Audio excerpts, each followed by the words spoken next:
ಕನ್ನಡ ಜಾಣ ನಮಸ್ಕಾರ.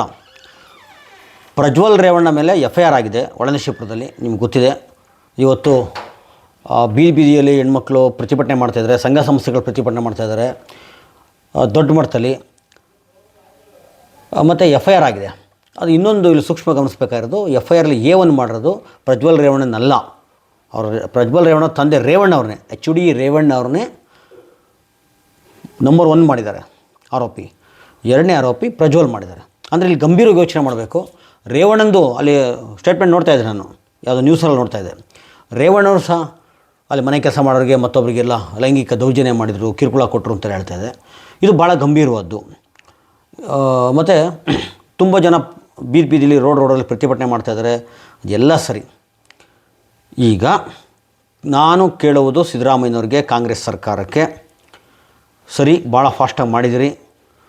ಮಹಿಳಾ ಆಯೋಗ ಏನು ಕೊಟ್ಟಂಥ ದೂರಿನ ಆಧಾರದ ಮೇಲೆ ನೀವು SIT ರಚನೆ ಮಾಡಿದಿರಿ, ಭಾಳ ತುಂಬ ಸ್ಪೀಡಾಗಿ ಮಾಡಿದಿರಿ. FIR ಆಗಿದೆ. ಅವನು ಎಲ್ಲೇ ಇದ್ದರೂ ಎಡೆಮುರಿ ಕಟ್ಟಿ ಎಳ್ಕೊಬಂದು ಶಿಕ್ಷೆ ಕೊಡಬೇಕು. ಇದು ರೇವಣ್ಣನ ಮೇಲೂ ಸಹ ಮೊದಲನೇ ಆರೋಪಿ ಮಾಡೋದ್ರಿಂದ ರೇವಣ್ಣನ ದೊಡ್ಡ ಮಟ್ಟದ ತನಿಖೆ ಆಗಬೇಕು. ಇದರ ನಡುವೆ ಧರ್ಮಸ್ಥಳದ ಸೌಜನ್ಯ ವಿಚಾರಕ್ಕೂ ಯಾವಾಗ SIT ಮಾಡ್ತಾರೆ? ಇಲ್ಲಿ ತುಂಬ ಜನ ಕೆಲವರು ಕೇಳ್ಬೋದು, ಇಲ್ಲಪ್ಪ ಅದು ಕೋರ್ಟಲ್ಲಿ ಮುಗಿದೋಗಿದೆ, ಅದರಲ್ಲೇನೂ ಇಲ್ಲ ಕೇಳ್ಬೋದು. ಸರಿ, ಸೌಜನ್ಯ ಬಿಡಿ. ಧರ್ಮಸ್ಥಳದೂ ಸಹ ನೂರಾರು ಕೇಸುಗಳು FIR ಆಗಿದೆ. ಅಲ್ಲಿ ಎಷ್ಟೋ ಪ್ರಕರಣಗಳು ನೋಡಿದ್ರೆ ನೀವು, ಹಲವಾರು ಕೇಸುಗಳು ದಾಖಲಾಗಿದೆ. ಅವ್ರಿಗೆ ನ್ಯಾಯ ಕೊಡಿಸ್ಬೇಕಲ್ವ? ಸರ್ಕಾರ ಮುತುವರ್ಜಿ ವಹಿಸಿ ಯಾರು ಕಂಪ್ಲೇಂಟ್ ಕೊಡಬೇಕಾಗಿಲ್ಲ. ಸೌಜನ್ಯ ವಿಚಾರದಲ್ಲಿ ಇಡೀ ನಾಡಿನಾದ್ಯಂತ, ಅದು ಕರಾವಳಿ ಭಾಗದಲ್ಲಿ ಈ ಕ್ಷಣಕ್ಕೂ ಹೋರಾಟ ನಡೀತಾ ಇದೆ. ಇಡೀ ನಾಡಿನಾದ್ಯಂತ ಸೌಜನ್ಯ ವಿಚಾರದಲ್ಲಿ ಹೋರಾಟ ಮಾಡಿದ್ವಿ, ನಾವೆಲ್ಲ ಧ್ವನಿ ಎತ್ತಿದ್ವಿ. ಆಯಿತು, ಕೆಲವರು ತಾಂತ್ರಿಕ ಕಾರಣಗಳು ಕೊಟ್ಟು ತಪ್ಪಿಸ್ಕೋಬೋದು. ಇಲ್ಲ, ಅದು ಕೋರ್ಟಲ್ಲಿತ್ತು, ಮುಗಿದೋಗಿದೆ, ಕೋರ್ಟ್ ನೋಡ್ಕೊಳತ್ತೆ. ಈ ಸೋಗಲಾಡಿಯ ಮಾತುಗಳನ್ನು ಬಿಟ್ಟು ಇವತ್ತು ರೋಡಲ್ಲಿ ಯಾರು ಬೀದಿ ಓಡಾಡ್ತಾಯಿದ್ರಾ, ಕಾಳಜಿ ತೋರಿಸ್ತಾಯಿದ್ರಾ, ಇದೇ ಜನ ಧರ್ಮಸ್ಥಳದಲ್ಲಿ, ಅದೂ ಸಹ ಒಂದು ಪ್ರಬಲವಾದ ಅದು ಒಂದು ಕುಟುಂಬನೇ. ಆ ಯಾವ ಲೋಫರ್ಗಳಿದ್ದಾರೆ, ಆ ಕಚ್ಚಡಗಳನ್ನು ಎಳಮುರಿ ಕಟ್ಟುವ ಕೆಲಸವನ್ನು ಕಾಂಗ್ರೆಸ್ ಯಾವತ್ತು ಮಾಡುತ್ತೆ? ಸಿದ್ದರಾಮಯ್ಯ ಗೌರ್ಮೆಂಟು ಯಾವತ್ತಿಗೆ SIT ಮಾಡುತ್ತೆ? ಇದಕ್ಕೆ ಉತ್ತರ ಕೊಡಬೇಕಾಗತ್ತೆ ನೀವು. ಇವತ್ತು ಒಳ್ಳೆ ಕೆಲಸ, ಹೆಣ್ಣು ಮಕ್ಕಳ ವಿಚಾರದಲ್ಲಿ ಅಥವಾ ಬಡಬಗ್ಗರ ವಿಚಾರದಲ್ಲಿ ಯಾವನೇ ಈ ಥರ ನಡ್ಕೊಂಡ್ರು ಸಹ ದೊಡ್ಡ ತಪ್ಪು. ಇದೆಲ್ಲ ಅಧಿಕಾರದ ದಿಮಾಕು. ನಾನು ಅವತ್ತಿಂದ ಹೇಳ್ತಾ ಇದ್ದೀನಿ, ಅಧಿಕಾರ, ತಮ್ಮ ಸ್ಥಾನಮಾನಗಳು, ರಾಜಕೀಯ ಪ್ರಭಾವಗಳು, ದುಡ್ಡು, ಈ ದಿಮಾಕುಗಳು ಜನಸಾಮಾನ್ಯನ ಘನತೆಯನ್ನು ಕುಂದಿಸುವ, ಜನಸಾಮಾನ್ಯನ ಬದುಕಿನ ಮುರಾಬಟ್ಟೆ ಮಾಡುವ ಹಲಾಲ್ ಕೋರ್ ಕೆಲಸ ಮಾಡಿದ್ದಾರೆ. ಇಂಥ ಅಯೋಗ್ಯರು ಯಾರು ಬೇಕಾರವಾಗಿರಲಿ, ಅದು ಧರ್ಮಸ್ಥಳದಲ್ಲೂ ಆಗಿದೆಯಲ್ಲ, 106 ಆಗಿದೆಯಲ್ಲ, ಅದನ್ನು ಅದಕ್ಕೊಂದು SIT ಮಾಡಬೇಕಲ್ವ? ಏನು ಸತ್ಯಾಸತ್ಯ ತಿಳಿಬೇಕಲ್ಲ. ಬರೀ ಒಂದು ಸೌಜನ್ಯ ಪ್ರಕರಣ ಆಗಿದ್ದ ಮುಂಚೆ ಹಲವಾರು ದಾಖಲೆಗಳಾಗಿದ್ದಾವೆ ಕೇಸ್ಗಳು. ಡಬಲ್ ಮರ್ಡರ್ ಆಗಿತ್ತಲ್ಲ ಅಲ್ಲಿ. ಸೌಜನ್ಯದ ಪಕ್ಕಕ್ಕಿಟ್ಟೆ ನೋಡಿದ್ರು ನೀವು. ನಾನು ಹೇಳ್ತಾರೆ, ಸೌಜನ್ಯ ಮುಖಾಂತರ ಎಲ್ಲ ಬೆಳಕಿಗೆ ಬಂದಿದ್ದು. ಸೌಜನ್ಯ ಮುಖಾಂತರ ಎಲ್ಲ ಬೆಳಕಿಗೆ ಬಂತು. ಅದ್ರ ಜೊತೆಗೆ ಅಲ್ಲಿ 106 ಆಗಿದೆ. ಇದಷ್ಟೇ ಅಲ್ಲ, ನಿಮ್ಮ ಭಯಾನಕವಾದ ಒಂದು ಜಗತ್ತನ್ನು, ಒಂದು ಕರಾಳ ಮುಖವನ್ನು ಜಗತ್ತಿಗೆ ಅನಾವರಣ ಮಾಡ್ತು. ಅದರಲ್ಲೂ ಸಹ ಇದೇ ದೊಡ್ಡ ಹೆಸರುಗಳು ಕೇಳಿಬಂತು. ಅದಕ್ಕೂ SIT ಮಾಡಿ. ಅದು ಒಂದು ಪ್ರಬಲವಾದ ಕುಟುಂಬ, ಹೆಗಡೆ ಕುಟುಂಬ. ನೇರವಾಗಿ ಹೇಳ್ತೀನಿ, ನನಗೇನಂತೆ, ಹೆಗಡೆ ಕುಟುಂಬ ಹೆಸರು ಚಾಲ್ತಿ ಬಂತು. ಅದರಲ್ಲೂ ಒಬ್ಬ ವಿದೇಶಕ್ಕೆ ಪರಾರಿಯಾಗಿ ಬಂತು. ಅಲ್ಲಿ ಇನ್ನೂ ಬೇಕಾದಷ್ಟಾಗಿದೆ. ನೀವು ಹೇಳ್ಬೋದು ಸೌಜನ್ಯ ಕೋರ್ಟಲ್ಲಿದೆ ಅಂತ, ಅದು ಮುಗಿದೋಗಿದೆ ಅಂತ ಹೇಳ್ಬೋದು. ಆಯಿತು, ಹಂಗೆ ಅಂದ್ಕೊಳ್ಳಿ. ಅಲ್ಲಿ ಡಬಲ್ ಮರ್ಡರ್ ವಿಚಾರ ಏನು, ಮತ್ತು ಅಷ್ಟೇ ಅಲ್ಲ, ತುಂಬ ಆಗಿದೆಯಲ್ಲ, ಸರ್ಕಾರ ಗಮನ ಕೊಡಬೇಕಲ್ಲ. 106 ಪ್ರಕರಣ, ಒಂದು ಪ್ರಬಲ ಕುಟುಂಬ ಅಥವಾ ಪ್ರಬಲವಾದ ಒಂದು ಹಿಡಿತ, ಇಡೀ ಸುತ್ತಮುತ್ತ ಪ್ರದೇಶದ ಹಿಡಿತ ಇರ್ತಕ್ಕಂಥ ಒಂದು ಕುಟುಂಬದಲ್ಲಿ ಅಲ್ಲಿ ಆ ಕುಟುಂಬ ಇದೆ. ರಾಜಕೀಯವಾಗಿ ಇವತ್ತು ಅವರು ರಾಜ್ಯಸಭಾ MP ಆಗಿದ್ದಾರೆ. ಈ ಥರ ಎಲ್ಲ ಇರಬೇಕಾದ್ರೆ ಅಲ್ಲಿ ಸತ್ಯಾಸತ್ಯಗಳನ್ನು ಜನಗಳಿಗೆ ತಿಳಿಸೋದು ಕಾಂಗ್ರೆಸ್ ಕರ್ತವ್ಯ ಅಲ್ವಾ? ಇವತ್ತು ಕಾಂಗ್ರೆಸ್ ಗೌರ್ಮೆಂಟ್ ಇದೆ, ಸಿದ್ದರಾಮಯ್ಯನವರು ಮುಖ್ಯಮಂತ್ರಿ ಆಗಿದ್ದಾರೆ. ಈಗ ಹೆಂಗೆ ಸ್ಪೀಡಲ್ಲಿ ಮಾಡಿದ್ರಿ, ಖುಷಿ ಗೊತ್ತಿದೆ ನಿಮಗೆ. ಪ್ರಜ್ವಲ್ ರೇವಣ್ಣ ವಿಚಾರದಲ್ಲಿ ಧ್ವನಿ ಎತ್ತಿದ ನಾನೇ. ನನಗೆ ಅದ್ರ ಮಂದಿ ಏನೆಲ್ಲ ಬಂತು, ಎಷ್ಟೆಷ್ಟೆಲ್ಲ ಫೋನ್ ಪ್ರಜರು ಮತ್ತೊಂದು, ಅದೆಲ್ಲ ಬೇಡ. ಇಲ್ಲಿ ಕೊಚ್ಕೊಳಕ್ಕೆ ಹೋಗೋದು ಬೇಡ. ಆ ತೆವಲು ಈಗಲೂ ಹೇಳ್ತೀನಿ, ನನಗಿಲ್ಲ. ಅದು ವೈಯಕ್ತಿಕವಾದ ವಿಚಾರಗಳನ್ನು ಬಂದು ಇಲ್ಲಿ ಹೇಳ್ಕೊಳುವ ತೆವಲು ನನಗಿಲ್ಲ, ನನಗೆ ಬೇಕು ಆಗಿಲ್ಲ. ಈ ಕ್ಷಣಕ್ಕೂ ಹೇಳ್ತೀನಿ, ಅದೆಲ್ಲ ಸಂತೋಷ. SIT ಮಾಡಿದ್ದು ಖುಷಿ. ಅದು ರೇವಣ್ಣೇ ಮೊದಲನೇ ಆರೋಪಿ ಅಂತಿದೆ. ಮತ್ತು ಇದೆಲ್ಲ ಕುಮಾರಸ್ವಾಮಿಯವ್ರಿಗೆ ಗೊತ್ತಿತ್ತು ಅನಿಸುತ್ತೆ. ಬೇರೆಲ್ಲ ಕುಮಾರಸ್ವಾಮಿಯವ್ರಿಗೆ ಇರೋಷ್ಟು ಮಾಹಿತಿ ಯಾರಿಗೂ ಇರಲ್ಲ, ಎಲ್ಲರಿಗೂ ಚೆನ್ನಾಗಿ ಗೊತ್ತು. ತುಂಬ ಚೆನ್ನಾಗಿ ಮಾಹಿತಿ ಕಲೆಕ್ಟ್ ಮಾಡ್ತಾರೆ.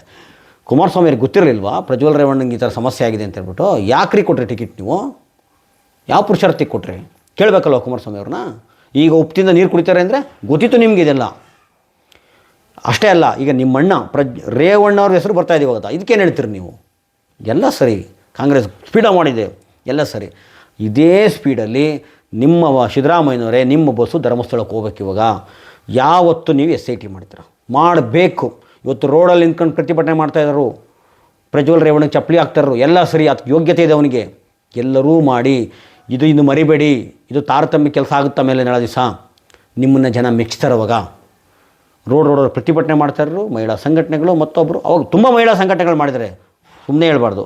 ಈ ರಾಜಕೀಯ ಪಕ್ಷಗಳು ಹೇಳ್ತಾರಲ್ಲ, ಅದು ಯಾರೋ ಒಬ್ಬಳು ಮಹಾನ್ ಮಹಿಳಾ ಪ್ರೇಮಿ ಥರ ಪೋಸ್ ಕೊಡ್ತಿದ್ದ, ಸಾಬ್ ಹುಡುಗ ಸಾಯಿಸಿದ ಅಂದ ತಕ್ಷಣ ನನ್ನ ತಂಗಿ, ನನ್ನ ಅಕ್ಕ, ಅವಳು ಒಂದು ಏನು ಹತ್ತದ್ದೇನು ಕರೆದಿದ್ದೇನು ಆ ರೀಲ್ಸ್ ಮಾಡೋ ಒಂದು ಹೆಣ್ಮಗಳು.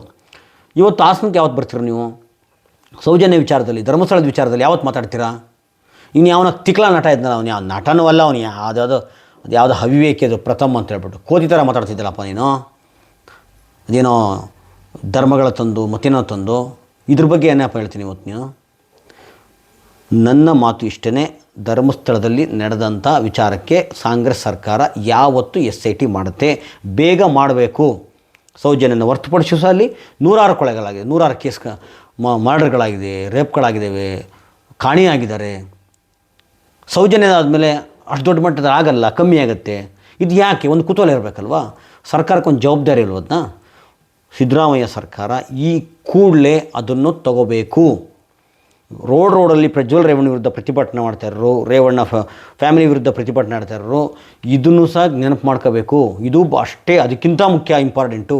ಇಲ್ಲಿ ಸಾವಿರಾರು ಹೆಣ್ಮಕ್ಳುಗಳು ಇಲ್ಲಿ ಹೌದು, ಕೆಲವರು ಹೇಳ್ತಾರೆ ಅಧಿಕಾರಿಗಳಿದ್ದಾರೆ, ಆ್ಯಂಕರ್ಗಳಿದ್ದಾರೆ, ಸಿನಿಮಾದವರಿದ್ದಾರೆ. ಸರಿ, ಅದಕ್ಕೆ ತನಿಖೆ ನಡೆದ್ರೆ ಎಂತೆಂಥದ್ದು ಮುಖಗಳು ಬಯಲಾಗುತ್ತೆ. ಮತ್ತು ಇನ್ನೊಂದು ಪ್ರಮುಖವಾಗಿ ಹೇಳ್ತೀನಿ, ಕೆಲವರು ಹೇಳ್ತಾ ಇರ್ತಾರೆ ಹೆಣ್ಣಿನ ಸಹಕಾರ ಇಲ್ದಲೆ ಅದು ನಡೆದಿಲ್ಲ, ಒಂದು ಕೈಲಿ ಚಪ್ಪಳ ಹೊಡೆಯೋಕ್ಕಾಗತ್ತಾ? ಈ ಸೋಗಲಾಡಿ ಮಾತುಗಳನ್ನ ಆಡೋಕ್ಕೆ ಹೋಗಬೇಡಿ. ನೀವು ಅವಿವೇಕಿಗಳು ಅಂತ ಅರ್ಥ. ನಿಮಗೆ ಗೊತ್ತಿಲ್ಲ, ಸಮಾಜನೇ ಗೊತ್ತಿಲ್ಲ ನಿಮಗೆ, ಸಮಾಜ ಹೆಂಗೆ ನಡೀತಿ ಅಂತ ಗೊತ್ತಿಲ್ಲ. ಕೆಲವು ಅಮಾಯಕ ಹೆಣ್ಮಕ್ಳನ್ನ ಸಿಕ್ಕಾಕಿಸ್ತಾರೆ, ಆ ಥರ ಆ ಸಂದರ್ಭ ಕ್ರಿಯೇಟ್ ಮಾಡ್ತಾರೆ. ನಿಮ್ಗೆ ಇನ್ನೂ ಸ್ಪಷ್ಟವಾಗಿ ಹೇಳಬೇಕು ಅಂದರೆ, ಯಾರಾದರೂ ನಿದ್ದೆ ಮಾಡ್ತಾ ಇದ್ದಾಗ ತಲೆ ಮೇಲೆ ಕಲೆತಾಕಿರೋ ಹೆಂಗಿರುತ್ತೆ ಹೇಳಿ? ಅವ್ನ ಶತ್ರು ಇರ್ಬೋದು ನಿಮಗೆ, ನಿಮ್ಮ ಶತ್ರುನೇ ಅವ್ನು ನಿದ್ದೆ ಮಾಡ್ತಾ ಇರ್ತಾನೆ, ಅವಾಗ ತಲೆ ಮೇಲೆ ಕಲೆತಾಗಿ ಸಾಯಿಸೋದಿದೆಯಲ್ಲ, ಆ ಥರ ಇದು ಸಂದರ್ಭಗಳನ್ನ ಕ್ರಿಯೇಟ್ ಮಾಡ್ತಾರೆ, ಸಿಕ್ಕಾಕಿಸ್ತಾರೆ. ಅದು ಒಂದು ರೀತಿ ರೇಪೇ, ಅದು ರೇಪ್ ಅಲ್ವ? ಅದು ರೇಪೇನೆ. ಅದು ಬಿಟ್ಬಿಟ್ಟು ಒಳ್ಳೆ ಶುದ್ಧ ಮೂರ್ಖರ ಥರ ಏನೇನೋ ಮಾತಾಡ್ತಿರಲ್ಲ, ಅಪಪ್ರಚಾರ ಮಾಡ್ತಾವ್ರೆ, ಕೈಲಾಗದವ್ರು ಅಪಪ್ರಚಾರ ಮಾಡ್ತಾವ್ರೆ ಅಂತ ಹೇಳೋದು. ಅಥವಾ ಇನ್ನೆಂಥದ್ದು ಒಂದು ಕೈಲಿ ಚಪ್ಪಳ ಹೊಡೆಯೋಕ್ಕಾಗುತ್ತಾ? ಇವರು ಕೈ ಜೋಡಿಸಿಲ್ವಾ?